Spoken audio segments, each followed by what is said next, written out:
Hello, this is Katie and this is another one of my tutorials for the Essential Techniques collection. So today we're going to be looking at making spirals. So finishing the ends of your wire with a spiral and making it round and making it look even if you were making a pair of them, and just techniques to getting a really good finish on your spiral. And I'm going to show you a bad example as well.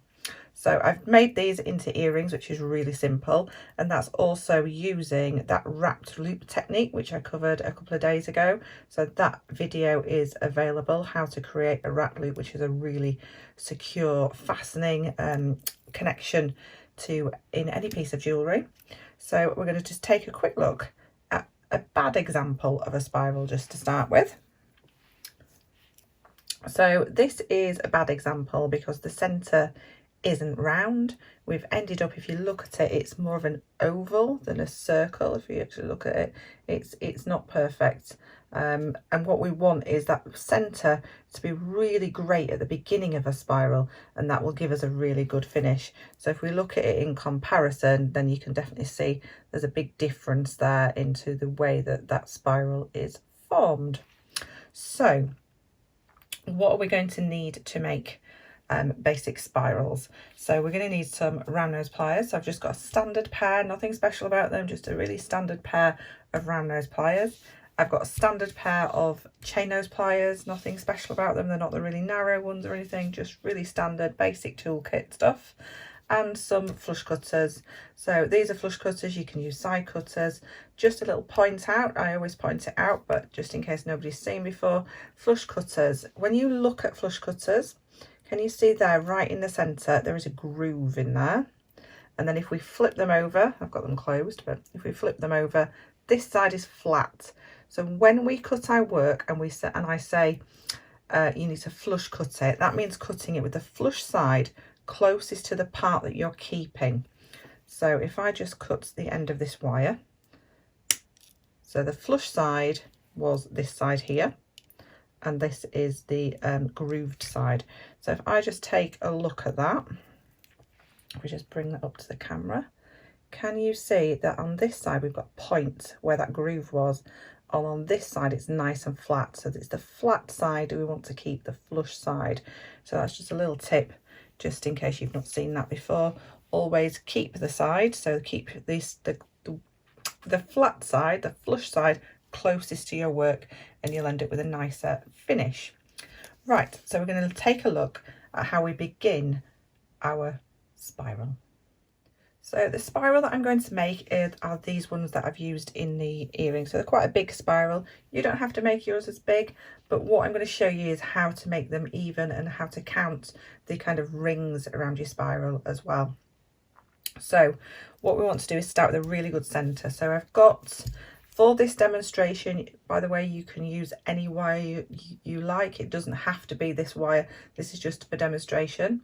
But if you want to practice, the best kind of practice gauge to use is either a 0.8, which is a 20 gauge wire, or a 0.9, which is a 19 gauge wire.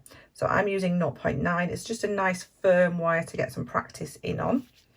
So I'm going to go right to the end of my wire. At this point, we don't care whether this end that we're starting on is flush cut or not, because we're going to be snipping off the very end in a second anyway. I'm going to show you. We're going to go in with our round nose pliers. We want the centre of our spiral to be quite small. We don't want to be right on the tip because it just makes it awkward and it'll just flip out all the time. So we just want to come a few millimetres down on our round nose pliers.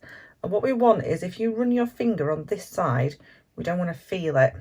Okay, so it might click off like that, but that's a good thing because you know you're in the right position. So I can't feel it on this side, and I'm just going to start turning. So I'm just using the pressure on the pliers and just that little bit of a turn with my wrist. I'm supporting the loop and the wire with my opposite hand, my left hand. I'm right-handed, and now I've got this. So what we can see there is we've got that nice form shaping, the nice curve shaping. But if we look at this very tip, this very end, it's quite straight in comparison. So this is the biggest tip for getting that really round centre, is I actually go in and snip off and flush cut. So remember, flush side closest to the work we're keeping, just cut off that little piece at the end.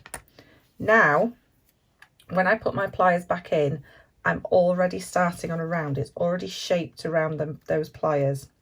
So now I can go back in, holding nice and firm, just slowly. There's no rush when we're doing these. I know we see a lot of videos where they just kind of go so fast, and then that's what kind of is confusing, because you kind of think, oh, we've got to do it that fast, and that's not real life. That's not how we do it when we want a really good finish. So we're just going to pop our pliers in, and we're going to start turning this, and you see where it kind of joins. We want this to go as far as you can go. So I've gone over the top of that bit of wire at the other side. I'm going to take my pliers out, and I'm just going to look and assess at this point. And if I feel like I need to just make any adjustments, I'm going to go in and with my chain nose pliers and just make sure I'm really happy that that is round and not oval or squiggle. Okay, so at this point, it's going to be becoming quite difficult, because you can put your pliers back in again, and you can hold it here and take this a little bit further round. So just guide it round. So everything's quite close, our fingers are quite close, guiding that round. And then we get to a point where I can't move my pliers around to this side, because I would be squashing over two pieces of wire. We don't want to do that. So at this point is where we move our round nose pliers away, and we're going to move over to using our chain nose pliers. Now, when we use our chain nose pliers, we want to be using this bit down here. This is the strongest with a bit of our plier, the part that we're going to be getting more strength with. If we go in right on the tip, we're going to sort of end up denting the wire and making little mistakes. So we want to hold it right across. So right across to where the wire is coming away from our spiral. And we want to just push, it's tiny little bit at a time. I've just pushed my wire around. Then I'm going to release my hand a little bit on my pliers and move that again and push a little bit. And you will get faster with this, but I'm not saying to go fast. So it's just release, push around, release, push around. So if I hold it like this, you might be able to see my pliers releasing a little bit. So it's just tiny little moves, tiny little moves. Okay, and you can see that spiral is building up really lovely, and everything's staying nice and close and together.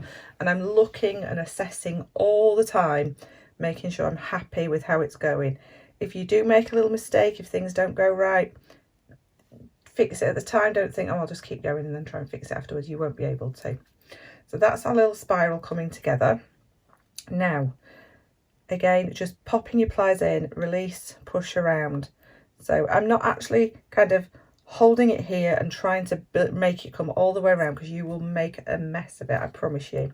Hold it nice and firm in your pliers and just push the wire around. We're not wrapping it, pushing it just a little bit at a time. You can see it's only a tiny little bit, and it's just this movement. Now, if I look at my spiral there, can you see where the center of my spiral is? So from the center, I can count my rings. So from this little end piece here, I can see I've got 1, 2, and this is going to be my third as it comes across the top. So that's how you end up getting exactly the same size spirals. So if we take a look at the earrings, oops, I started from this little, where we can see that end of the wire where the very first, and then we count 1, give me a second, 1, 2, 3, 4, 5, and then on that 6th one is where I brought the wire away, so I know that where I finished is in line with the center. And then I did the exact same on the other one, and that gave me 2 exact same size spirals. So I'm going to continue moving around to make this spiral a little bit bigger. Now you can see I've grabbed it the other way around. It doesn't matter if you feel more comfortable, because I was this way around. If you feel more comfortable working this way around and pushing the wire this way, it's entirely up to you. It's just what works for you. Just do these tiny little sections. So the amount that I'm actually pushing around is only a tiny little bit, and I'm making sure I'm holding right across. I'm not holding it over here, and we're holding right across, but I'm not crushing with my hand. I'm just holding it We don't want to mark the wire. So we want to go see how far we can get this spiral to go, because sometimes you can kind of get a really nice, you see how the wire's just gone over the top there. I'm just going to pull that back and correct it now before anything else goes wrong. So yeah, sometimes you can make really nice kind of the middle bit of the spiral, and then it all goes a little bit crazy as you kind of expand it and make it bigger, but just keeping your pliers nice and firm over everything, you can get bigger and bigger spirals like so. So the way to bring this out, so at the moment I've got 1, 2, 3, 4, 5, so I'm on my 6. My 6 is the one on the outside here, and what I want to do is I want to bring it out so it's in line. So change the direction of my tail wire so it's in line with the center, and I know I've got the exact same size as this. So I'm just going to pull this out a little bit. Okay, so just so that I've got enough room to bob my pliers in. So don't be afraid to pull it out a little bit, because you can always push it back in. So I want to pop my pliers in so we're level with the center, with the actual beginning of the spiral. Pop my pliers in at the tip and change that direction. Just pull it over, change that direction, and now I know I've got the same size spiral as this one here. So I hope that's been really helpful. I just want to also point out there's a little thing you can do with these as well, because it's kind of like a head pin, which is what I've used this like this for here. So if you've got a gemstone or bead and you want to just add a bit more design feature to it, maybe it's got a really nice side on one side and it's a bit sort of strange at the back or odd colour, you can actually use this to actually decorate. So I've just pulled it out very, very tiny, because we've got to allow for the width of the gemstone. So I've just pulled that out a tiny bit. Now I'm just going to really firmly push that against the gemstone. So I've just turned it around. So I've actually created a feature for this. So it could be double-sided, it could just be hiding something that's just not maybe a very nice colour on that side of the gemstone. But if you were to just make that into a little pendant, pop your wrap loop on. I won't go totally through a wrap loop because I've got that fabulous video there for you to view, all about wrap loops and making perfect wrap loops. So that was just added a few days ago. So you can just make this into a little drop or a little pendant, a little charm. You would spend a little bit more time just making sure it's moulded to the other side of the gemstone, but you can just add something like that just to create a little bit more of a feature. So I've got my gemstone there, and then I've got a design on this side here. So there you go, we've got some earrings and a little pendant there really, and all made with this really simple technique, spiral, just using your basic tools. So we've used round nose, chain nose and flush cutters. Other little tip is, if you're making lots of multiple items, just make a note of where you start on your pliers. Can you see I've got little marks on my pliers where I've used them for certain things before? You can just use maybe your Sharpie pen or something like that, just so that you make sure you're getting that center the same size each time too. So thank you very much for watching. I will be making some more of these essential techniques collection videos for you, all little techniques that are just used in your basic everyday, and they're also really good as a nice little refresher too, because sometimes you're going to get into a maybe a little bit of bad habits and things, so it's nice just to have that little refresher sort of, or a little, so you might learn something new even if you've been doing this a long time. I know I'm always learning new things off from other creators. So don't forget to like and subscribe, and I will see you again very, very soon.